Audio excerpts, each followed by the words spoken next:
Assalamualaikum warahmatullahi wabarakatuh. Di sini saya Kiki Dastuti, NIM 180206017 akan melakukan konseling kalender.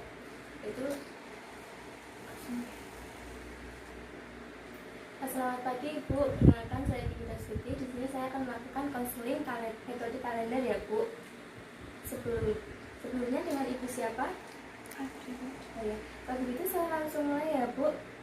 Menjelaskan tentang konseling metode kalender ini, tujuannya yaitu untuk Ibu lebih mengetahui tentang metode ini. Nah, pengertian dari metode kalender ini yaitu metode kalender atau pantang berkala adalah cara atau metode kontrasepsi sederhana yang dilakukan oleh pasangan suami istri dengan melakukan senggama atau hubungan seksual pada masa subur atau ovulasi. Dan manfaat metode ini yaitu manfaat kontrasepsi sebagai alat pengendalian kelahiran atau mencegah kehamilan. Manfaat konsepsi dapat digunakan oleh para pasangan untuk mengharapkan bayi dengan melakukan hubungan seksual saat masa subur atau ovulasi untuk meningkatkan kesempatan bisa hamil. Sedangkan keuntungannya yaitu pantang berkala lebih sederhana, dapat digunakan setiap wanita yang sehat, tidak membutuhkan alat atau pemeriksaan khusus dalam penerapannya ini, tidak mengganggu pada saat berhubungan seksual, tidak memerlukan biaya, tidak memerlukan tempat pelayanan kontrasepsi. Terus metode ini mempunyai keterbatasan juga ya Bu. Ini memerlukan kerjasama yang baik antara suami istri, harus ada motivasi dan disiplin pasangan dalam menjalankan. Harus mengatasi siklus menstruasi minimal 6 kali siklus. Pasangan suami istri harus masa subur dan tidak subur. Terus efektivitasnya metode kalender ini yaitu akan lebih efektif bila dilakukan dengan baik dan benar. Metode ini juga lebih efektif bila digunakan bersama dengan metode kontrasepsi lainnya. Faktor yang menyebabkan metode kalender ini tidak efektif yaitu penentuan masa tidak subur didasarkan pada kemampuan hidup sel sperma dalam saluran reproduksi. Anggapan bahwa pendarahan yang datang itu bersamaan dengan ovulasi. Penentuan masa tidak subur tidak didasarkan pada siklus menstruasi sendiri. Kurangnya pemahaman tentang hubungan masa subur atau ovulasi dengan perubahan jenis lendir serviks. Cara menghitung masa subur yaitu bila head teratur atau 28 hari pertama dalam siklus head dihitung sebagai hari ke-1 dan masa subur adalah hari ke-12 hingga ke-16 dalam siklus head. Bila head tidak teratur, jumlah hari terpendek dalam 6 kali siklus head yaitu dikurangi 18 hari. Hitungan ini menentukan hari pertama masa subur.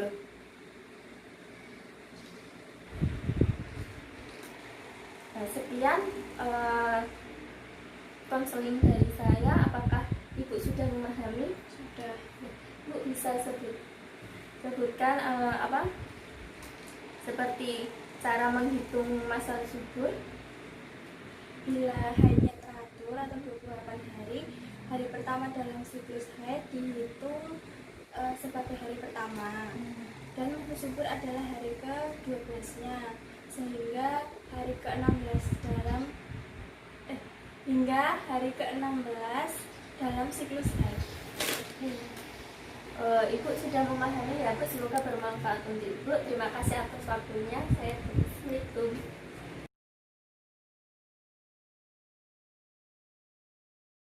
Assalamualaikum warahmatullahi wabarakatuh. Saya Kiki Dastuti, NIM 180206017 akan melakukan konseling tentang coitus interruptus. Selamat pagi Ibu, nama saya Kiki Dastuti. Saya akan melakukan konseling tentang metode coitus interruptus. Nah, metode ini saya tujukan kepada suami Ibu ya Bu. nanti ibu bisa sampaikan kepada suami ibu atau bisa langsung jelaskan ya Bu.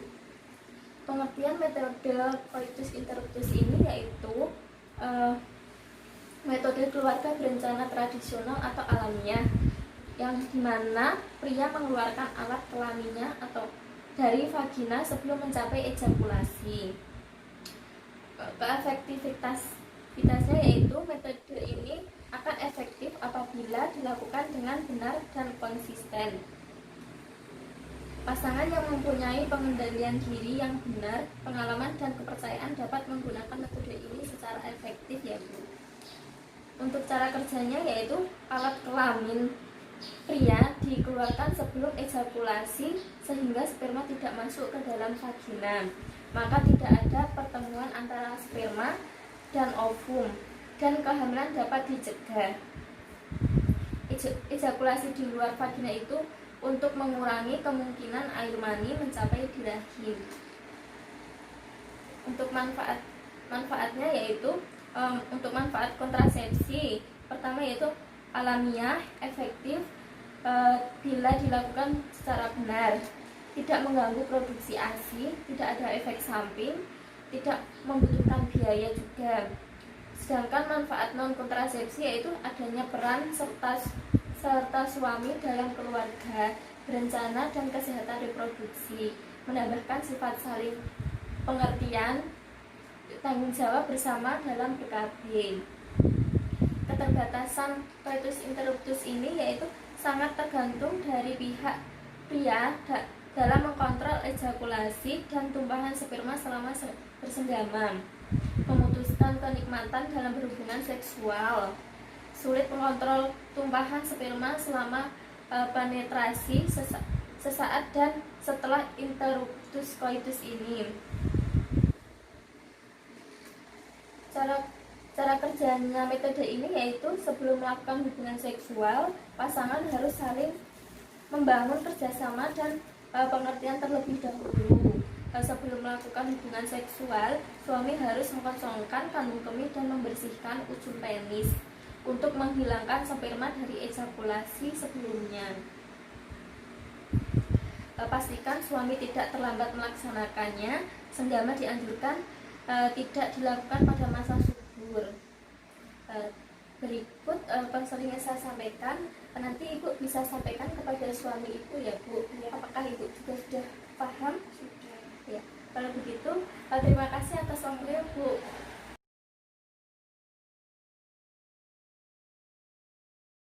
Assalamualaikum warahmatullahi wabarakatuh. Perkenalkan, saya Widya Suti, NIM 182006017. Di sini saya akan melakukan penkes metode MAL. Langsung saja kita mulai. Perkenalkan Bu, saya Kiki Widya Suti. Di sini saya akan melakukan konseling metode MAL.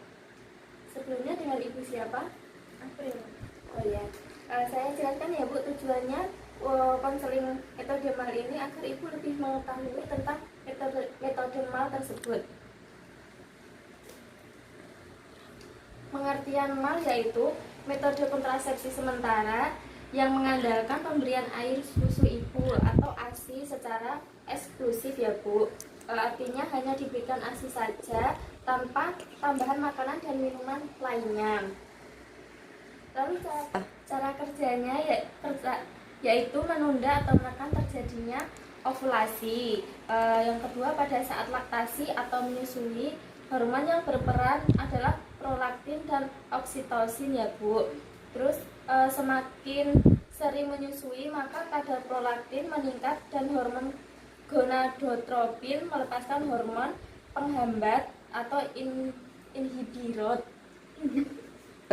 Yang terakhir yaitu hormon penghambat akan mengurangi kadar estrogen sehingga tidak terjadi ovulasi ya Bu. Terus manfaat MAL ini yaitu sangat efektif, yaitu efektivitasnya tinggi 98%. Dapat segera dimulai setelah melahirkan, tidak mengganggu saat senggama, mudah digunakan, tidak perlu biaya, tidak menimbulkan efek samping sistemik ya Bu. Terus tidak bertentangan dengan budaya maupun agama. mal ini mempunyai keterbatasan ya Bu, yaitu memerlukan persiapan dimulai sejak kehamilan. Metode ini hanya efektif digunakan selama 6 bulan setelah melahirkan, belum mendapat haid dan menyusui serta secara eksklusif. Tidak melindungi dari penyakit menular seksual termasuk hepatitis B maupun HIV. Tidak menjadi pilihan bagi wanita yang tidak menyusui.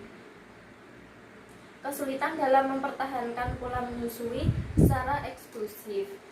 Terus untuk indikasi mal ini yaitu wanita yang menyusui secara eksklusif, ibu pasca melahirkan dan bayinya berumur kurang dari 6 bulan. Wanita yang belum mendapatkan haid secara pasca melahirkan. Frekuensi menyusui sering dan tanpa jadwal. Pemberian ASI tanpa botol maupun dot. Tidak mengkonsumsi suplemen. Pemberian ASI ini tetap dilakukan baik ketika ibu atau bayi sedang sakit. Lalu kontraindikasi mal yaitu wanita pasca melahirkan yang sudah mendapat haid, wanita yang tidak menyusui secara eksklusif, wanita yang bekerja dan terpisah dari bayinya lebih dari 6 jam, wanita yang harus menggunakan metode kontrasepsi tambahan, bayi yang sudah berumur lebih dari 6 bulan, bayi yang mempunyai gangguan metabolisme, wanita yang menggunakan obat yang mengubah suasana hatinya. Metode mal ini dianjurkan untuk ibu. Lalu anjuran ibu sebelum menggunakan metode mal yaitu bayi menyusui harus sesering mungkin. Waktu pengosongan payudara tidak lebih dari 4 jam. Bayi menyusu sampai sepuasnya. ASI yang juga diberikan pada malam hari untuk mempertahankan kecukupan ASI. ASI dapat disimpan dalam lemari pendingin. Waktu pemberian makanan dapat sebagai pendamping ASI ya Bu. Terus berikut ini metode menggunakan mal ya Bu. Sebelum saya tutup, apakah Ibu sudah paham? Sudah. Oh ya, bisa sebutkan manfaat metode mal tersebut Bu? Mudah, yang pertama mudah digunakan, dan yang kedua tidak menimbulkan efek samping. Oh iya, Ibu sudah mudah ya Bu, semoga ini konseling ini bisa bermanfaat untuk Ibu. Kalau begitu terima kasih Bu atas waktunya. Sekian konseling dari saya, yaitu konseling dari metode kalender, metode mal, dan coitus interruptus. Semoga bermanfaat bagi yang melihat video ini. Terima kasih. Wassalamualaikum warahmatullahi wabarakatuh.